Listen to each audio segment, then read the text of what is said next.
Muito bem, pessoal. Vamos agora continuar os exercícios relativos à obrigação tributária.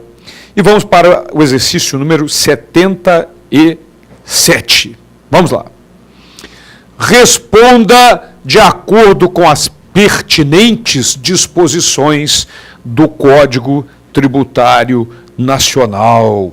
Evidente, vamos ter que marcar sim ou não, não é? Na verdade, se está... o examinador não exige verdadeiro e falso aqui, é sim ou não. Então vamos lá. Primeira afirmativa. O benefício da denúncia espontânea da infração, previsto no artigo 138 do Código Tributário Nacional, é aplicável em caso de parcelamento do débito para efeito de excluir a responsabilidade do contribuinte pelo pagamento da multa moratória.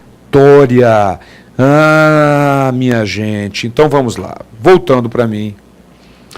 O artigo 138 do CTN trata do benefício da espontaneidade realmente. Determina o artigo que a responsabilidade pela infração é ilidida, é afastada, desde pela denúncia espontânea da infração. A responsabilidade pela infração é ilidida pela denúncia espontânea da infração. Acompanhada, se for o caso, porque se for um descumprimento de obrigação acessória, cumpriu a obrigação acessória antes do início de ação fiscal, não tem multa mais para ele. Mas se for envolver pagamento, então tem que haver o pagamento do tributo e dos juros de mora ou o depósito do montante arbitrado pela autoridade para poder discutir aquilo administrativa ou judicialmente. Então, o benefício da espontaneidade está condicionado ou ao pagamento do tributo e do juro de mora, tributo atualizado monetariamente, evidente, ou do depósito montante arbitrado pela autoridade, para poder discutir. Então, essa é a condição, e evidentemente, antes do início da ação fiscal. Porque o parágrafo único do artigo 138 determina que esse benefício não se aplica se já tiver início uma ação fiscal. Como o enunciado, como a afirmativa que nós acabamos de ver, determina que o parcelamento dá o benefício da espontaneidade, está errada a afirmativa. Voltando lá para a tela. Então, está errada, não, é a primeira resposta. Não, o benefício benefício da denúncia espontânea da infração é aplicável no caso de parcelamento, não. Tem que haver o pagamento do tributo e juro de mora ou o depósito do montante arbitrado. Vamos ver. Segunda afirmativa. O síndico de massa falida, que hoje já não se chama síndico, chama-se administrador judicial, vocês já sabem disso, responde pessoalmente pelos créditos tributários correspondentes a obrigações tributárias que resultem de atos praticados por ele no exercício de suas funções com excessos de poderes ou infração de lei. Muito bem, voltando para mim. O artigo 134 do Código Tributário Nacional determina que o síndico e o comissário, que hoje são chamados administradores judiciais, respondem solidariamente,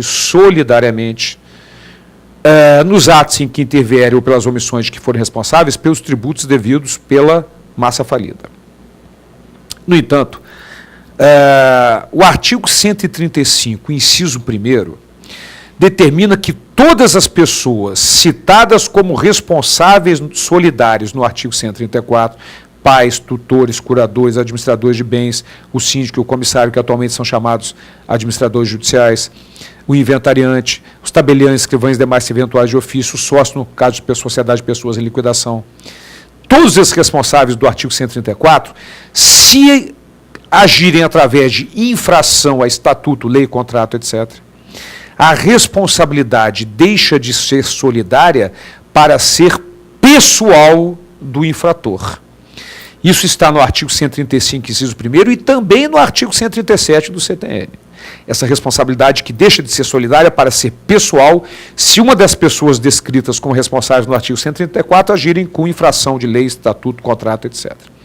Portanto, voltamos lá para a afirmativa, para a segunda afirmativa, está correta, não é? Porque a responsabilidade é pessoal nesse caso. Só há um detalhezinho técnico aí, eu quero chamar a atenção de vocês, que não há mais a figura do síndico. Hoje é o administrador judicial.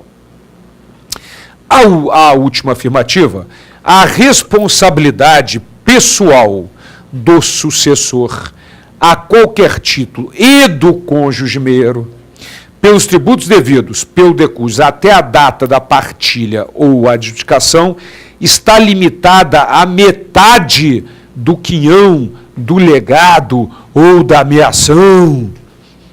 Ora, minha gente, voltando para mim, o artigo 131, inciso 2º do CTN, determina que são pessoalmente responsáveis os sucessores a qualquer título e o cônjuge meio pelos tributos devidos pelo decujus, que não foram pagos pelo espólio, no momento em que tem que haver a partilha ou a adjudicação, os sucessores a qualquer título e o cônjuge meio tornam-se pessoalmente responsáveis por esses tributos devidos. Só que o mesmo inciso 2º do artigo 131 determina que esta responsabilidade ela é limitada ao montante do quinhão, do legado ou da meação de cada um. Quinhão é quando é herdeiro, legado é quando é legatário, ou seja, o indivíduo deixou em testamento algo para ele, né? E meação é quando o cônjuge meio fica com uma parte, né? Com a sua parte na morte do outro. Então, é limitado ao montante do legado, do quinhão ou da meação de cada um. Não é a metade. Portanto, na verdade, o que pode acontecer é, se as dívidas superarem o patrimônio do decujus, ou seja, o espólio, ninguém vai receber nada. Mas ninguém tem que tirar dinheiro do bolso para pagar também. Legal? Então, voltando para a nossa afirmativa, está errada, porque não é limitada à metade do quinhão, não. É limitada ao quinhão, legado ou meação de cada um. Portanto, se a nossa primeira afirmativa foi verdadeira, se a segunda... Não, a primeira afirmativa, exatamente, foi verdadeira, a segunda foi falsa e a terceira verdadeira.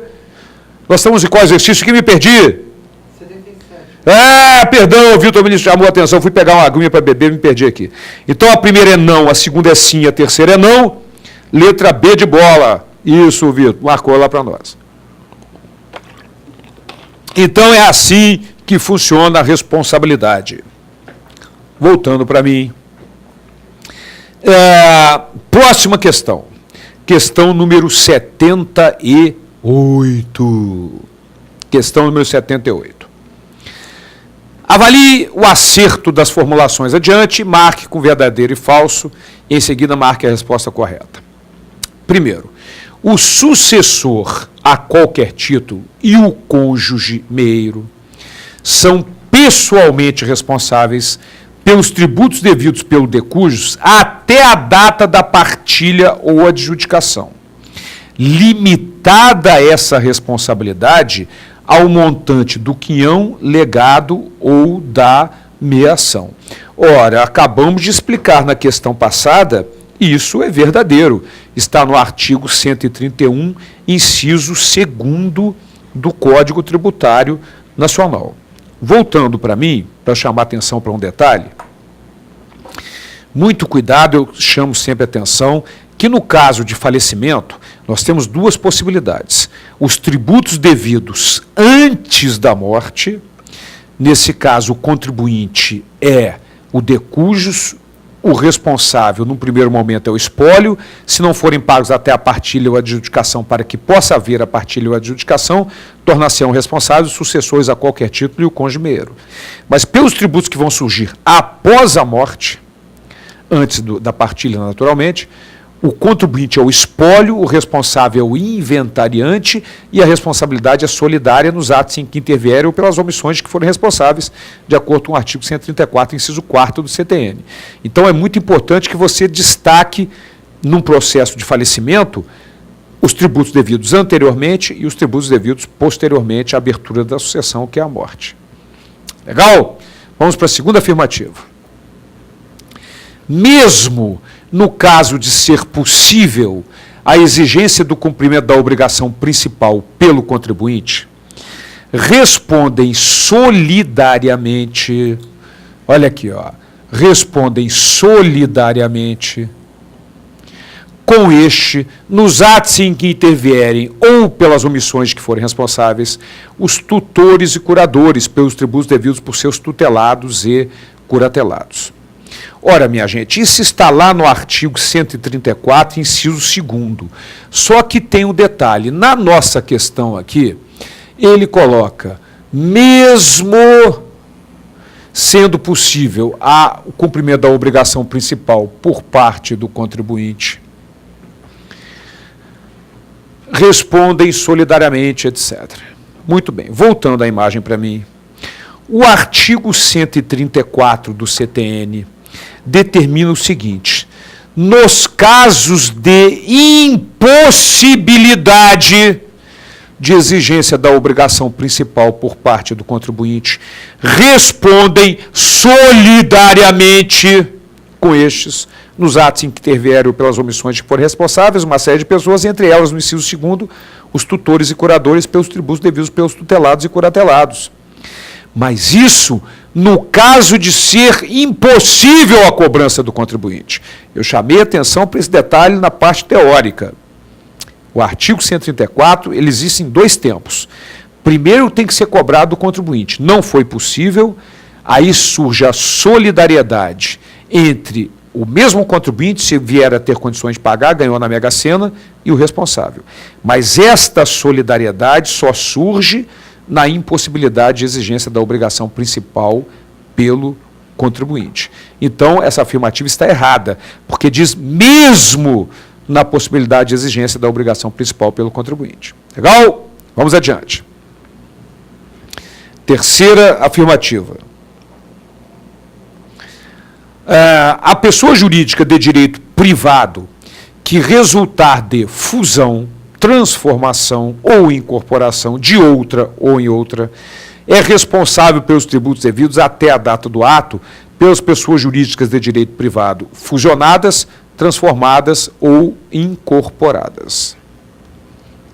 Voltando para mim, é exatamente o que está no artigo 132 do Código Tributário Nacional.